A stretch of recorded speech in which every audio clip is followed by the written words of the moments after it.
कुछ लोग जो इस श्रृंखला को देख रहे हैं वो एक भारी गड़बड़ यह करते हैं कि वो सीधे सीजन 2 के किसी एक दो एपिसोड को देखने लगते हैं। देखिए, मेरे जो बाकी वीडियोज हैं अन्य चैनल्स पर हैं, उनको आप किसी एक वीडियो को भी देखेंगे तो बहुत से विषयों में आपको स्पष्ट विषय ज्ञात हो जाएगा, बहुत से बातों से आप अवगत हो जाएंगे। म्लेच्छराज श्रृंखला या डार्क चैनल जो हमारा ये डार्क सीक्रेट्स बाय स्वामी निग्रहाचार्य, इस चैनल पर जो वीडियो आते हैं उन वीडियो को देखने के लिए आपको एक दो नहीं अपितु पूरे विषय को प्रारंभ से देखना पड़ेगा। ये बिल्कुल एक सीरीज के जैसे, श्रृंखला के जैसे आप नहीं देखेंगे तो विषय समझ में नहीं आएगा, प्रति प्रश्न करेंगे।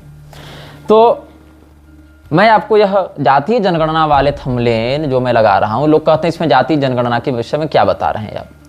अब होता क्या है, कोई तीसरा एपिसोड देखा, चौथा देखा, दूसरा देखा, अचानक से वो 40 मिनट में विषय समझ नहीं पाया, जबकि उससे संबंधित जो हम बताना चाहते हैं वो विषय पिछले एपिसोड में, एपिसोड 1 में, फॉल ऑफ लेबनान में हम आपको बता चुके हैं। जातीय जनगणना कैसे लेबनान में की गई, पहले क्या था। लेबनान एक ईसाई बहुल देश था। लेबनान क्या था, Lebanon was the Paris of Middle east. जैसे फ्रांस में पेरिस को एक बहुत ही वैनिटी सिटी के रूप में देखा जाता है, किसी समय बेरूत को देखा जाता था, लेबनान के शहर बेरूत को देखा जाता था। जॉर्डन का सारा व्यापार समुद्री रास्ता कौन ले जाएगा, बेरूत ले जाएगा। जॉर्डन के साथ साथ जो और जो मध्य पूर्वी देश हैं, सीरिया का सारा समुद्री व्यापार किधर से जाएगा, बेरूत होकर जाएगा। तो बेरूत एक ऐसा स्थान था, जैसा भारत में चेन्नई का, सूरत का, कलकत्ता का बंदरगाह हुआ करता था, वही मध्य पूर्व में कई बार बेरूत को स्थान दिया जाता था। लेकिन क्या हुआ, जातीय जनगणना हुई। क्या पता चला जातीय जनगणना में लोगों को कि जिसकी जितनी संख्या भारी उसकी उतनी हिस्सेदारी, जो आजकल चलाया जा रहा है भारत में भी अलग अलग पार्टियों के माध्यम से। तो सबसे अधिक संख्या में कौन थे, मेरोनाइट क्रिश्चियंस। मेरोनाइट क्रिश्चियंस की संख्या सबसे अधिक थी। उन्होंने कहा कि we will be the president and the supreme commander of arm forces. तो क्या हो गया, जो मेरोनाइट क्रिश्चियंस थे वो कमांडर ऑफ आर्म्स फोर्सेज बन गए, राष्ट्रपति मतलब राष्ट्राध्यक्ष और सेनाध्यक्ष जिस समुदाय का व्यक्ति बनेगा वो मेरोनाइट क्रिश्चियन होना चाहिए। जो दूसरी संख्या थी वो थी सुन्नी मुसलमानों की। दूसरी संख्या सुन्नी मुसलमानों की थी। उन्होंने कहा कि हमको प्रधानमंत्री का पद चाहिए। प्रधानमंत्री का पद राष्ट्रपति से नीचे था, लेकिन the second most important post in Lebanon ये था। तो मेरोनाइट क्रिश्चियंस बन गए राष्ट्राध्यक्ष और सेनाध्यक्ष। दूसरे स्थान पर आए सिया मुसलमान, जो सिया मुसलमानों ने लिया प्रधानमंत्री का पद, मतलब प्रधानमंत्री का पद रिजर्व हो गया। आप एक सिचुएशन की, एक स्थिति की कल्पना कर सकते हैं कि किसी देश में रिजर्वेशन राष्ट्रपति के लेवल तक है, कि मतलब उस देश का राष्ट्रपति उसी समुदाय का बनेगा। आप बोलते हैं भारत में अल्पसंख्यकों की स्थिति खराब है। भारत में कितने राष्ट्रपति बने हैं अल्पसंख्यक समुदाय से, कथित अल्पसंख्यक समुदाय से, जरा रिकॉर्ड निकाल कर देखिए। उनके कार्यकाल में उनको क्या समस्या हुई, प्रधानमंत्री राष्ट्रपति निकाल कर देखिए कितने समुदाय के क्या बने हैं, क्या प्रमोशन मिला है, क्या उनको वैनिटी मिली है। तो मेरोनाइट क्रिश्चियंस हो गए राष्ट्राध्यक्ष और सेनाध्यक्ष, सुन्नी मुसलमान हो गए प्राइम मिनिस्टर। फिर तीसरी सबसे अधिक संख्या थी शिया मुसलमानों की, वो बन गए संसद के स्पीकर। चौथी संख्या थी ग्रीक ऑर्थोडॉक्स क्रिश्चियंस की, वो बन गए deputy speaker of parliament and deputy prime minister. पांचवी संख्या थी द्रुज की, तो द्रुज ने और साथ साथ कुछ यहूदियों ने भी मिलकर, द्रुज समुदाय और यहूदियों ने मिलकर क्या कर लिया, general staff of arm forces में अपना स्थान बनाया। लेकिन क्या हुआ, मुसलमानों ने देखा कि रेशियो 6:5, 6 अगर ईसाई हैं तो 5 मुसलमान हैं। इस्लाम की एक जो रणनीति है या जो उसकी युद्ध नीति कहें, पैटर्न ऑफ एक्शन जो है इस्लाम का, इस्लाम हर उस स्थान पर चुप रहता है जहां उसकी संख्या 10% तक हो। उसको कोई मतलब नहीं, वो दिखाएगा कि we are the true patriots of this country, not the traitors. तो इस्लाम यही दिखाना चाहता है कि अगर वो 10% है तो वो सबसे बड़ा देशभक्त है। फिर अगर वो 20% है तो देशभक्त तो है लेकिन अपने मजहब का वफादार भी है। यदि वो 30% है तो फिर वो अपने मजहब का वफादार है और कई मामलों में देशभक्त भी है। अगर वो 40% है तो मजहब की वफादारी प्राइम है, देशभक्ति वैकल्पिक है, ऐच्छिक है। अगर वो 50% है तो फिर वो राष्ट्र का मालिक है और आप उसके गुलाम हैं। ये पूरा पैटर्न 1000 साल से चलता आ रहा है। इसमें आपको उमर का सुलहनामा पढ़ना चाहिए। उमर का सुलहनामा, जब खलीफा उमर, उसका सुलहनामा यह कहता है काफिरों को यदि इस्लामी स्टेट में रहना है तो उनको 3 विकल्प दिए जाते हैं। पहला विकल्प, तुम मार दिए जाओ, जब आक्रमण होगा तो आपको मार दिया जाएगा। ये नॉर्मलाइज्ड विकल्प है, क्योंकि काफिर को मारने से सवाब होगा, सवाब का बदला जन्नत मिलेगा, फिर 72 हुर एंड दिस एंड दैट सब मिलेगा उसको।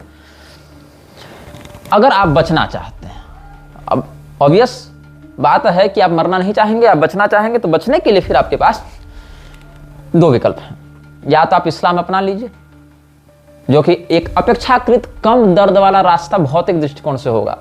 इस्लाम अपना लीजिए सपरिवार। यदि आपने अपना लिया, बेटे ने नहीं अपनाया, तो केवल आपको छोड़ा जाएगा, बेटे को नहीं छोड़ा जाएगा, बेटी को नहीं छोड़ा जाएगा। मतलब जो जो अपनाएगा इंडिविजुअली उसको छोड़ दिया जाएगा, मारा नहीं जाएगा।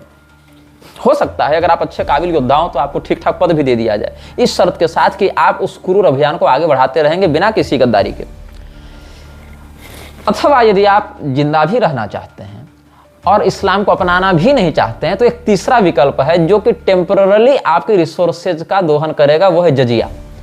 मतलब जीवन का कर, जिंदा रहने के लिए टैक्स, आपकी संपत्ति का एक बड़ा हिस्सा आपको टैक्स में देना पड़ेगा, इस शर्त के साथ कि आप इस्लाम के विरुद्ध कुछ नहीं करेंगे।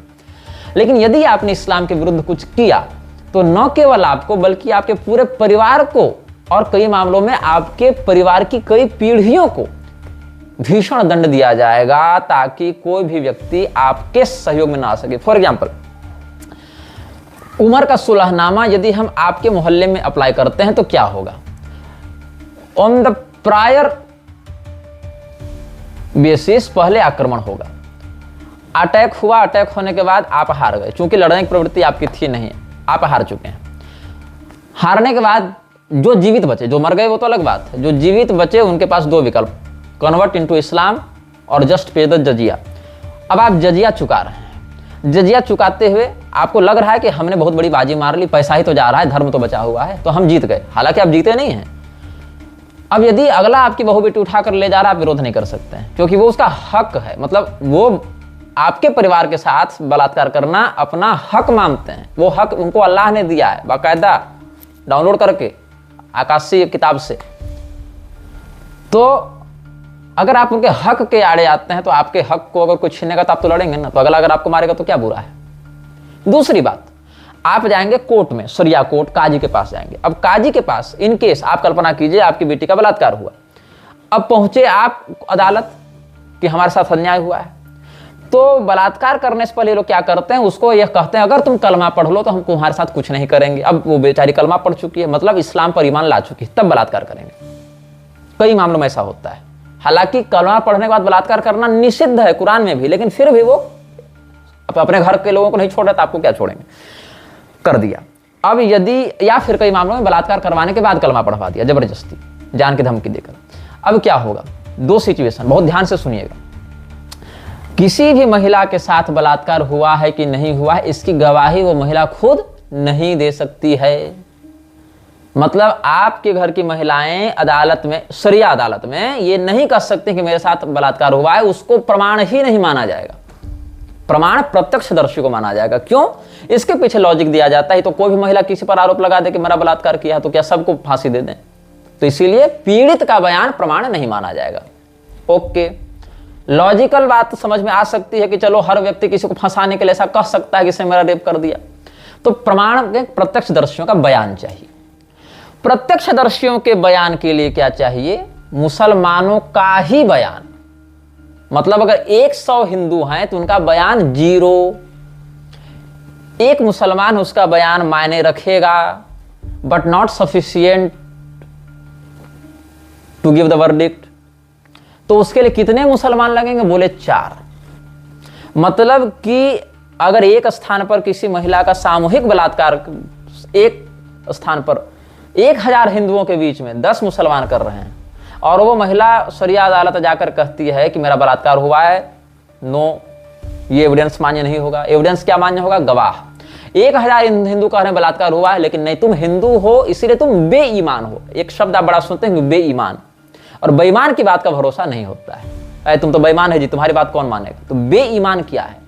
ईमानदार और बेईमान ये दोनों इस्लामी शब्द हैं। जिसने अल्लाह और उसके रसूल में ईमान लाया, विश्वास किया, वो ईमानदार कहलाया। जिसने ऐसा नहीं किया, the persons who denied Allah and his prophet are called बेईमान, मतलब उन्होंने ईमान नहीं लाया। अब हम लोग तो प्रतिदिन करते हैं इन शब्दों का प्रयोग, लेकिन इनका ओरिजिन नहीं जानते हैं। तो बेईमान और ईमानदार, तो बेईमान की बात कोई नहीं मानता। तो इस्लाम बेईमान किसको मानता है? जो अल्लाह और उसके रसूल पर ईमान न लाए। ईमानदार कौन है? जो अल्लाह और उसके रसूल पर ईमान लाए। तो मुसलमान की गवाही मान्य होगी, उसमें भी एक की नहीं, कम से कम 4 गवाह होने चाहिए। तो आप लेते रहिए ऐसे 4 मुसलमान गवाहों को जो आपके पक्ष में गवाही दें और अपने इस काफिर को बचाने के लिए अपने हम मजहब मुसलमान से खिलाफत करें। होगा प्रैक्टिकली पॉसिबल? अब चलो, इन केस आपने यहां तक भी कर लिया, होना नहीं है, लेकिन इन केस आपने यहां तक भी कर लिया तो अगली समस्या लड़की का क्या होगा? लड़की कलमा पढ़ चुकी है, कलमा पढ़ने के बाद वो पीछे नहीं आ सकती। अगर पीछे आती तो इस्लाम ज्वाइन करने के बाद अगर वहां से वो फिर से रिजेक्शन में आता है, अगर ठुकराता है इस्लाम को, तो वो और अधिक कठोर भीषण दंड का भागी बनेगा। तो आपकी बेटी को रहना तो उन्हीं के साथ पड़ेगा। वो इस्लाम को ठुकरा अब नहीं सकती, अब कलमा पढ़ चुकी है। तो समझ रही है लूप कैसा है? कुल मिला के आपको कभी बचना ही नहीं था, बस आपको टॉर्चर करने के तरीके आपको दिए गए हैं। पहले जजिया दीजिए, फिर बेटी के लिए फाइट कीजिए, फाइट करने के लिए गवाह ऐसे होने चाहिए, इतने ही होने चाहिए, उसके बाद भी कलमा पढ़ी बेटी वापस आपके हिंदू धर्म में नहीं आ सकती। और इसी पूरे के पूरे लूप होल का प्रयोग पाकिस्तान, बांग्लादेश, हर जगह होता है। वो एक घर से एक बेटी को उठाएंगे, उसको बलात्कार करेंगे, कलमा पढ़वाएंगे, उसका रेप जिंदगी में साबित नहीं होगा। हो भी गया तो आपकी बेटी आपको नहीं मिल सकती है। क्यों नहीं मिल सकती है? क्योंकि उसने इस्लाम कबूल कर लिया था, करवा दिया गया था, किया भी नहीं था, और करवा भी दिया गया तो वो वापस नहीं आ सकती, क्योंकि अल्लाह पर ईमान आ चुका। अब दोबारा वो ईमान टिका नहीं सकती, नहीं तो मार दी जाएगी। सीधी बात, क्लियर बात। इस पूरी प्रणाली पर जो पूरा का पूरा गिरोह चल रहा है, आप उससे भाईचारा की बात करते हैं? एक हाथ में गीता कुरान और दूसरे में संविधान की बात करते हैं। तो मैं लेबनान की बात कर रहा था।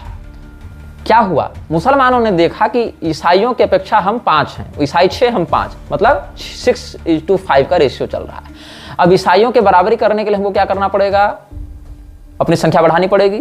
तो 6:6 हो जाएगा, बराबर की संख्या हो जाएगी। और अगर एक संख्या हमने और बढ़ा ली तो हम बहुमत में हो जाएंगे।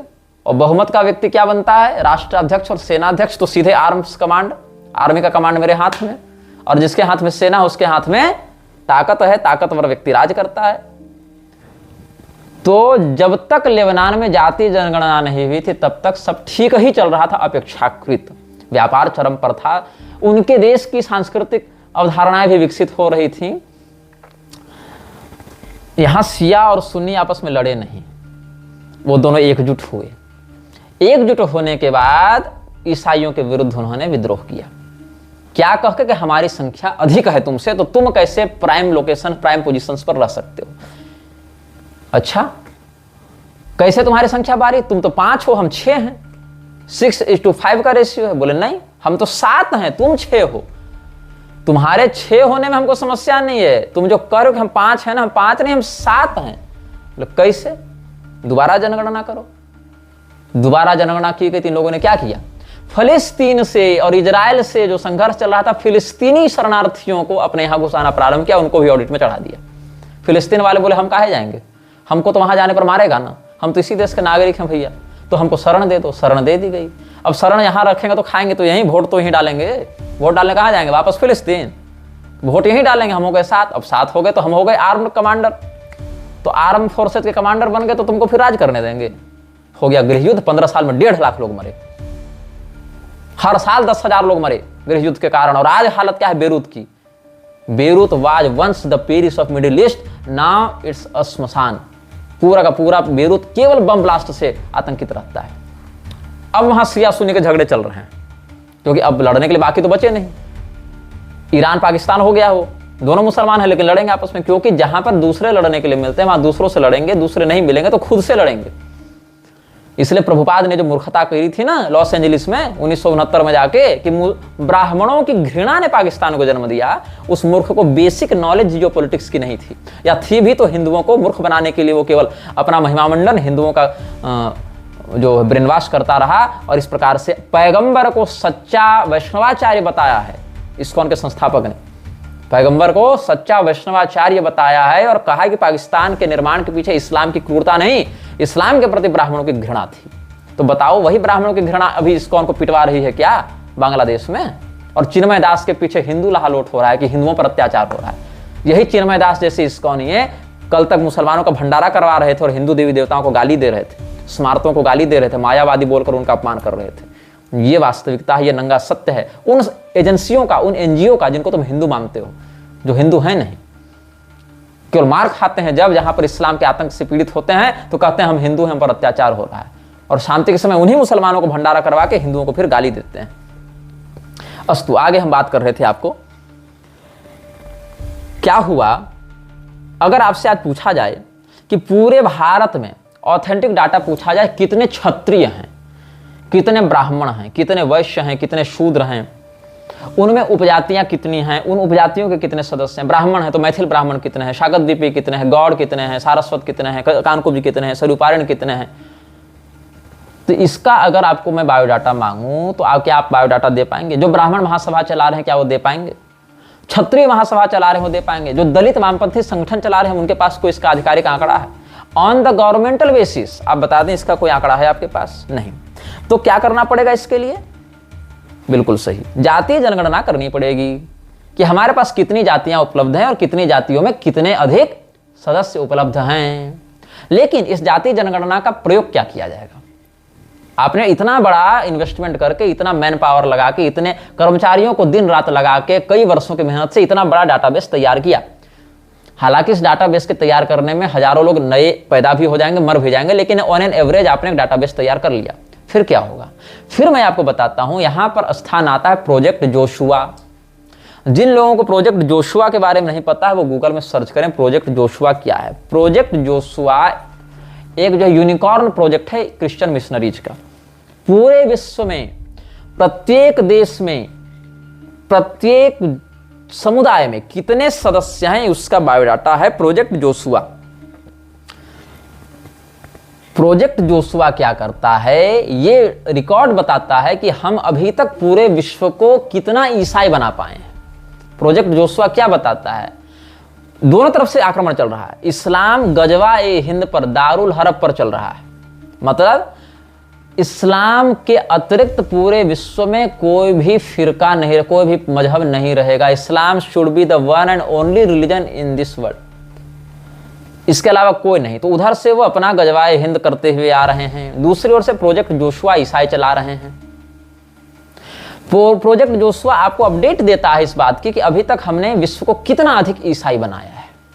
आपको जानकर आश्चर्य होगा कि पूरे विश्व की बात न भी करें तो भारत की सरकार के पास जितना ऑथेंटिक डाटा नहीं है उससे अधिक मिशनरीज के पास है। दिन रात वेटिकन के पैसे से, CIA के पैसे से, ऑर्डर ऑफ 9 एंजल्स जैसी संस्थाओं के पैसे से ये लोग दिन रात रिसर्च कर रहे हैं। इंटीरियर्स में जा रहे हैं जहां फौज नहीं जा सकती, जहां पर पुलिस नहीं जा सकती, वहां ईसाई मिशनरियां कैसे पहुंच जा रही हैं, वहां का डाटा उनके पास कैसे पहुंच रहा है, with the help of locals, with the help of government officials कैसे पहुंच रहा है। और वो डाटा पब्लिक है।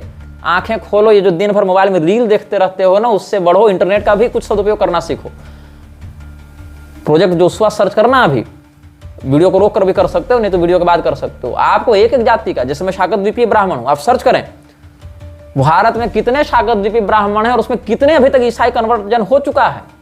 हालांकि संख्या बहुत कम है सौभाग्य से, लेकिन उनका वो चल रहा है एजेंडा, उनकी योजना है। आज न कल वो उसी पर काम कर रहे हैं, उसी के लिए करोड़ों अरबों डॉलर वो इन्वेस्ट कर रहे हैं। तो क्यों कर रहे हैं? फ्री में करेंगे? आप तो कह रहे हैं ना कि बागेश्वर धाम वाले अस्पताल बना रहे हैं, कन्या विवाह करवा रहे हैं, CMS से बड़ा अस्पताल बनवा रहे हैं, वेलोर से ज्यादा बड़ा मेडिकल फैसिलिटी दे रहे हैं। तो अगर अस्पताल ही बनवाने से धर्म बच जा रहा है तब तो बहुत बड़ा काम ईसाई मिशनरियां कर रही हैं। बड़े बड़े अस्पताल बना रही हैं, स्कूल्स बना रही हैं, मेडिकल कॉलेजेस खोल रही हैं। तो क्या उनको भी हम धर्म का रक्षक मान लें? बात ऐसी नहीं है कि कौन व्यक्ति इंस्टीट्यूशन खड़ा कर रहा है, बात ऐसी है कि वो शत्रुबोध कितना रखता है और आपके धार्मिक कर्तव्य से कितना आपको प्रबोध कराता है। आपको कोई व्यक्ति अगर 10,000 रुपया रोज दे रहा है और किनारे आपके बच्चों की किडनी लीवर बेच दे रहा है तो उसको आप अच्छा नहीं मान सकते। हर चीज केवल बाहरी आवरण से नहीं देखने को मिलती। अब भी तो ऐसी संस्थाएं, हॉस्पिटल, स्कूल बनाती ही हैं इस उद्देश्य से कि हम दिखा सके कि वी आर सोशल वर्कर्स। अंग्रेज क्या लड़ने आए थे भारत में? व्यापारी ही बनकर आए थे, नहीं बोले थे कि हम पूरे देश पर कब्जा करने आए हैं। We are traders. हम यहाँ पर कुछ कपड़े का व्यापार करेंगे, कुछ चाय का व्यापार करेंगे, कुछ मसालों का व्यापार करेंगे। क्या बनकर आए थे? ट्रेडर्स। आला हुजूर आपके पास इतना मैन पावर नहीं है कि आप टैक्स कलेक्ट कर सकें, इसलिए हमको आप पर्ची हुक्मनामा बना दीजिए कि हम टैक्स कलेक्ट करके आपको उसको दे सकें, बस थोड़ा सा कमीशन हमको दीजिएगा। They were tax collectors, they were traders. लेकिन उद्देश्य उनका क्या था?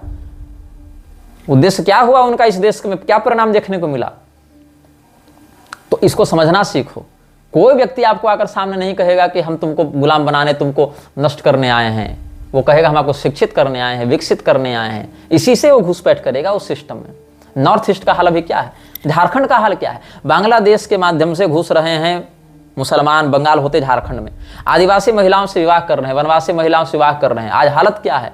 पूरा का पूरा सीमांत झारखंड जो है अपने उन्हीं कथित आदिवासी शुभचिंतक नेताओं के चक्कर में आधा क्रिश्चियन आधा मुसलमान बन चुका है। आप आज उस क्षेत्र में जमीन खरीदने जाएंगे, जमीन नहीं मिलेगी। ईसाई मिशनरियों को चर्च के लिए जमीन कैसे मिल जा रही है? और तब सरकार कहां सोती रहती है?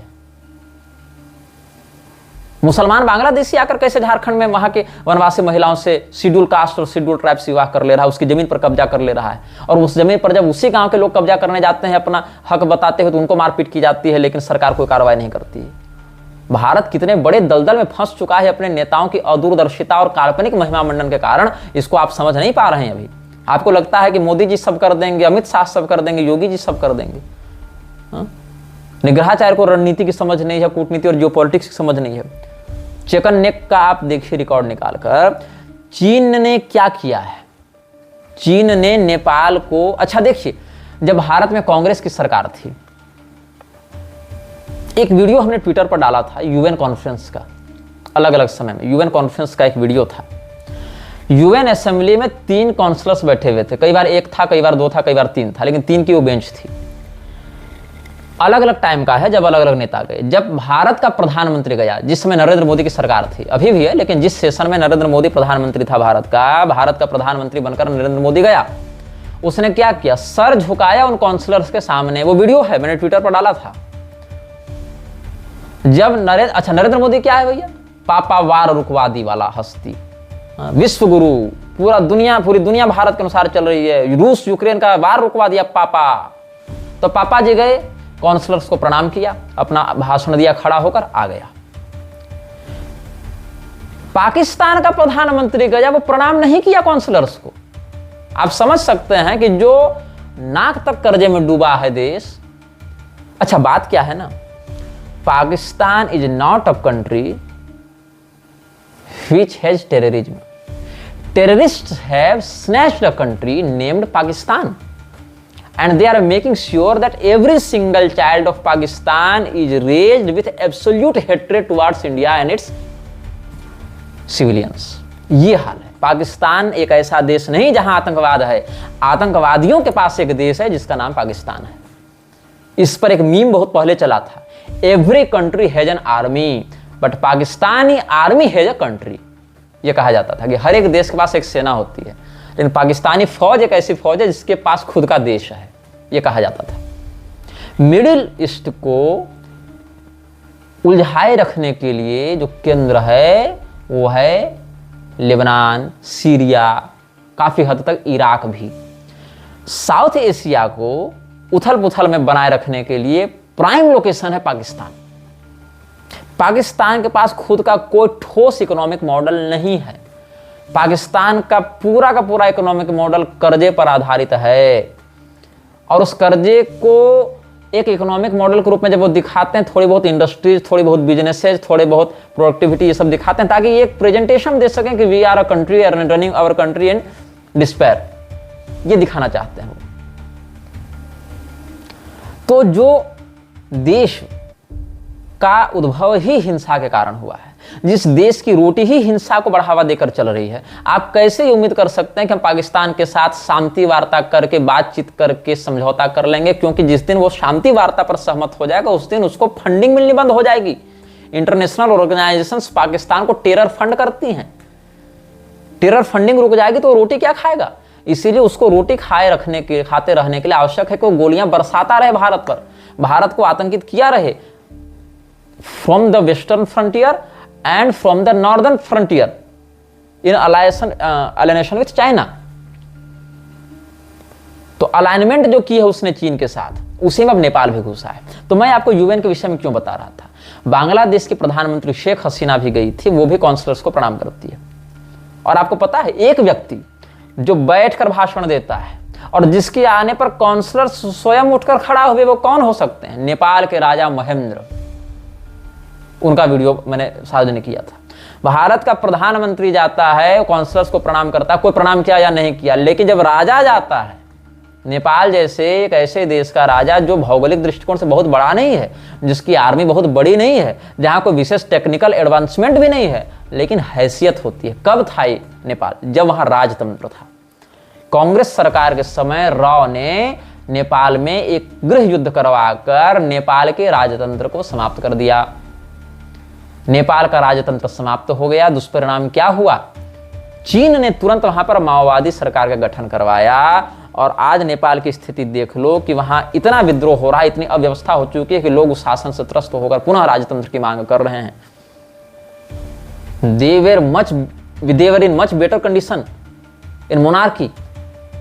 तो राजा महेंद्र का वह प्रभाव था कि जब वो गए यूएन में तो काउंसलर्स उनके सम्मान में खड़े हुए, कुर्सी पर बैठकर आराम से वो बोले, और बड़े बड़े विश्वगुरु लोग गए, उन्होंने काउंसलर्स को प्रणाम किया। खैर, मैं ये बता रहा हूं, नेपाल को चीन ने इतना कर्जा दे दिया है कि नेपाल अब उसके विरुद्ध नहीं जा सकता।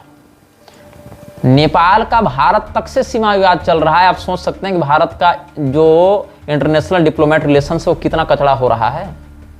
ये जो मास्टर स्ट्रोक और ये सब जो IT सेल प्रचारित करते रहते हैं ना, वैश्विक स्तर पर इसकी औकात तभी दिख जाती है जब टैरिफ वार शुरू कर देता है अमेरिका और सरकार भारत की उसको स्वीकार करने के अलावा कुछ नहीं कर पाती। आप इंटरनेशनल डिप्लोमेट होने का दावा करते हैं, आपसे शाहीन बाग नहीं हट पाया जी, आपसे शाहीन बाग नहीं हट पा रहा था, आपसे मणिपुर नहीं संभल रहा है। छोटा सा स्टेट है मणिपुर, उत्तर प्रदेश जैसा बड़ा भी नहीं है।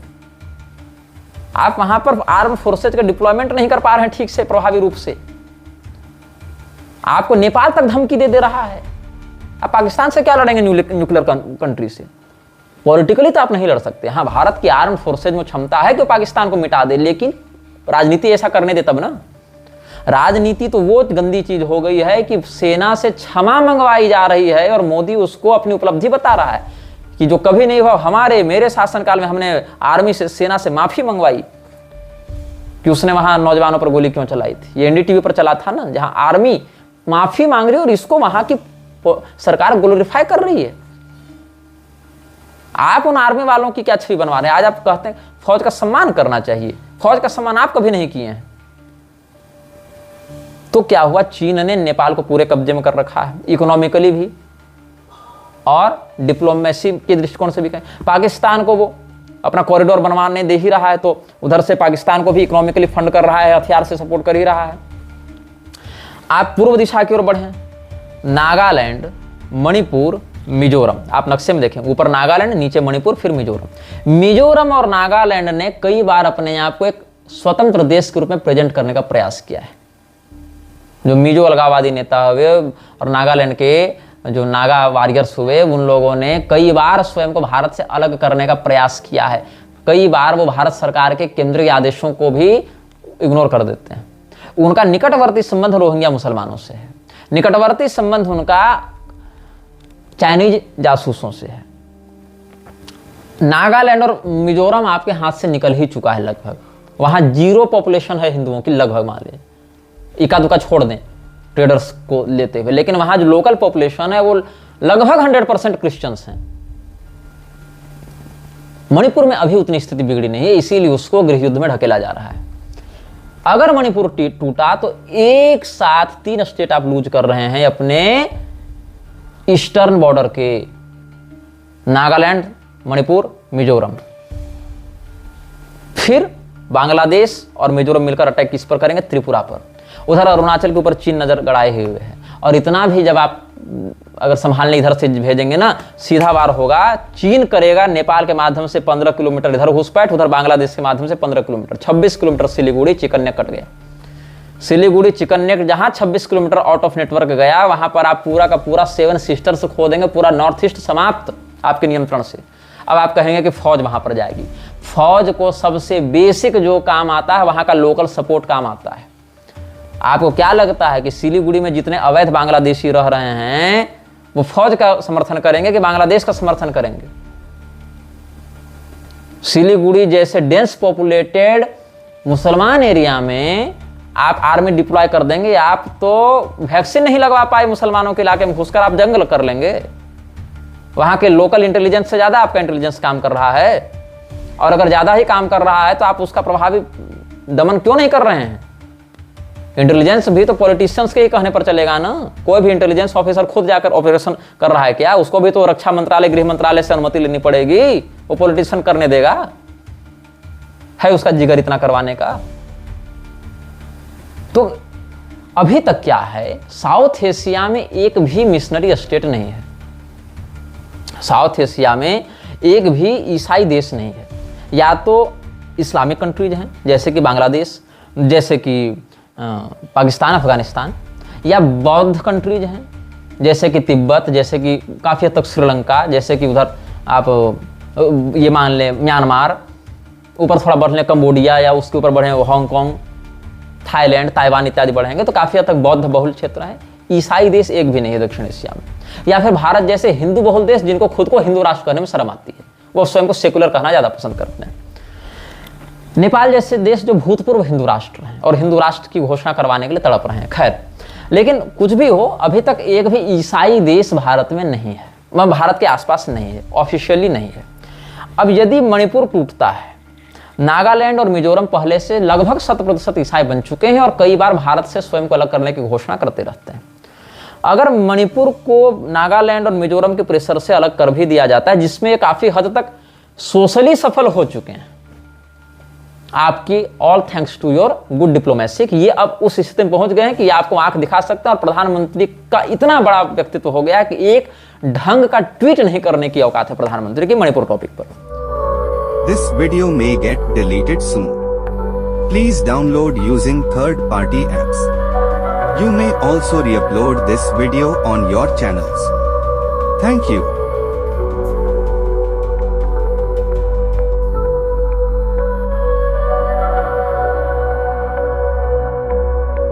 यह वीडियो जल्द ही हटा दिया जा सकता है। कृपया थर्ड पार्टी ऐप्स का उपयोग करके डाउनलोड करें। आप इस वीडियो को अपने चैनल पर फिर से अपलोड भी कर सकते हैं।